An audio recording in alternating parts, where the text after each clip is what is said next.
ஒரு வியாபாரி ஒரு தெருவோரமாக போயிட்டே இருந்தான். ஒரு ஊரை விட்டு இன்னொரு ஊருக்கு அவன் வியாபாரத்துக்காக போயிட்டே இருந்தான். போகும்போது அவன் ரொம்ப ஏழை தான். அவன் என்ன செஞ்சுட்டு இருந்தான், சின்ன சின்ன தொழிலாக செஞ்சு ஒவ்வொரு ஊரை விட்டு இன்னொரு ஊருக்கு போகும்போது போகிற வழி ரொம்ப இருட்டி போச்சு. அவன்கிட்ட கொஞ்சம் பணம் தான் இருந்தது.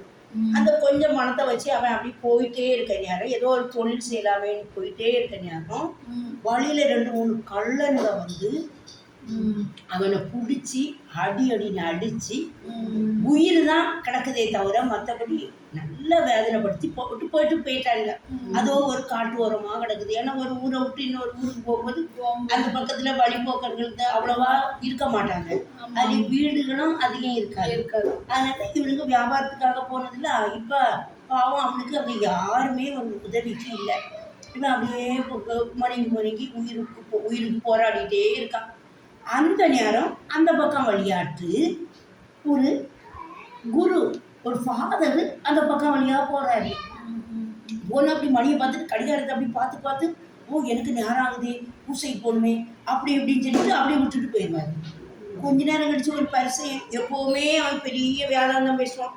பிறருக்கு உதவி செய்யுங்க, 10ல் ஒரு பங்கு கொடுங்க, அப்படி ரொம்ப போதிக்க வேணும்னு சொல்லுவான். ஐயோ எனக்கு ஆஃபீஸுக்கெல்லாம் நேரம் ஆகுது, நானும் போயிடுன்னு சொல்லிட்டு அந்த பரிசையனும் போயிடுவான். இன்னும் ஒருத்தன் வருவான், வந்துக்கிட்டு அவன் சொல்லுவான், ரொம்ப நியாயம் பேசுவான். எல்லாரும் இவங்களும் இப்படி வாழணும் அப்படி வாழணும் அப்படி இப்படி அறிவுரை கூட்டிகிட்டு இருப்பான். அவனும் பார்ப்பான். இப்படி 3 பேரும் பார்த்தாங்க. குருவும் பூசைக்கு நேரம் ஆகிட்டு ஓடிட்டாரு. அடுத்து இந்த பரிசெயரும் ஐயோ எனக்கு அங்கே போய் இதெல்லாம் செய்யணும் அப்படின்னு சொல்லிட்டு இதை நம்ம கண்டுபிடக்கூடாது, நமக்கு ஒருவேளை இது எல்லாத்துக்கும் நமக்கு தடையாயிரும்னே அதையும் விட்டுட்டு அவனும் ஓடிட்டான். அடுத்தது இன்னும் ஒரு சதுசேரும் இப்படியே தான் சொல்லிட்டு 3 பேரும் போயிட்டாங்க. அப்புறமா மெதுவாக ஒருத்தர் வந்தான். அது ஒரு சமாரி. அவன்னா அந்த ஊரில் வழக்கமாக ஜாதி அப்படின்னு சொல்லி ஒன்றுமே கிடையாது. ஆனால் மக்களே என்ன பண்ணிட்டாங்கன்னா, ஒரு ஏழத்தவனை ஒதுக்கப்பட்ட பேச்சு தாமர்த்தி இல்லாதவங்கள தான் நம்ம ஊர்களில் எல்லாம் குறைஞ்ச ஜாதின்னு வச்சுக்கிட்டாங்க. அப்போ இவன் ஒரு அந்த ஊருக்குள்ளே இவனை சமாரின்னு சொல்லிட்டு ஒதுக்கி வச்சுருப்பாங்க. இவன் அந்த பக்கம் வழியாக வரும்போது பார்த்தான், இப்படி உயிருக்காக போராடிட்டு கிடக்காரு.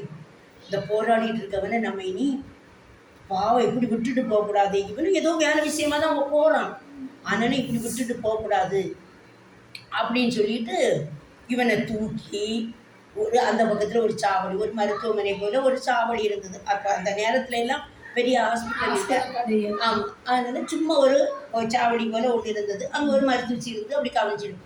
அங்கே போய் கொண்டு கொடுத்தா இவனுக்கு ரொம்ப காயமாக, இவனை உயிரை எப்படியா தப்ப வச்சுருங்க, இவனுக்கு ரொம்ப உடம்பு காயமாக இருக்குது, நீங்கள் எவ்வளோ செலவானாலும் இவனுக்கு வேண்டிய உதவிகளை எல்லாம் செய்யுங்க, நான் எவ்வளோ வேணாலும் செலவு பண்ணுவேன், இனி நாளைக்கு இந்த பக்கம் வழியாக வருவேன், தேவைப்பட்டதுன்னா அதுக்குரிய காசை நான் உங்களுக்கு தர்றேன், நீங்கள் அதனால் நல்ல முறையில் கவனிங்க அப்படின்னு சொல்லிட்டு கொண்டு சேர்த்து அவனுடைய உயிரை தப்ப வச்சுக்குவோம். அப்போ பாருங்கள், இதில் இருந்து யார் குருவோ நம்ம சாமி நம்ம பெரிய நம்மளே பெரிய போதனையாளர்களாக இருக்கோம். பெரிய என்னது வருடத்திற்கு ஒரு முறையாவது நல்ல பாவசம் செஞ்சு நிர்வேணக்கரணை உட்கொள்ளும், அப்படி இப்படியெல்லாம் நம்ம அருட்சாதனங்களை எல்லாம் சிறப்பாக கொண்டாடுவோம். திருப்பலியை முக்கியத்துவம் சொல்லுவோம். ஆனால் இந்த சமாரியனை கவனிக்கிறது, இந்த சமாரியனை தவிர வேற யாருமே இந்த ஒரு தெரியாத ஒருத்தனுக்கு யாரும் வரல. அப்போ நம்மளுடைய இடத்துல நம்ம ஜாதியோ எந்த வித்தியாசமும் பார்க்க கூடாது. அவன் எந்த வித்தியாசமும் பார்க்காம தானே அந்த அவனை கொண்டு அந்த சாவடியில் கொண்டு விட்டு நல்ல முறையில் பார்த்து அவனுக்கு நல்ல உதவியும் செஞ்சு வந்தான். இதுபோல் நாமும் எந்த சூழலிலும் எங்கே அவசரமாக போனாலும் எந்த ஏழை எளியவளுக்கு எந்த வித்தியாசமும் பார்க்காம நம்ம உதவி செய்யணும். அதில் நம்ம ஜாதியோ மதமோ எந்த விதங்களையும் நம்ம பார்க்காம மற்றவங்களுக்கு உதவி செய்வதில் தான் நம்ம கண்ணும் கருத்துமாக இருந்தால் கடவுள் கண்டிப்பாக நமக்கு என்ன செய்வார். இதை தான் இயேசு தன்னுடைய மலைப்பொழிவில் சொல்லுவார்.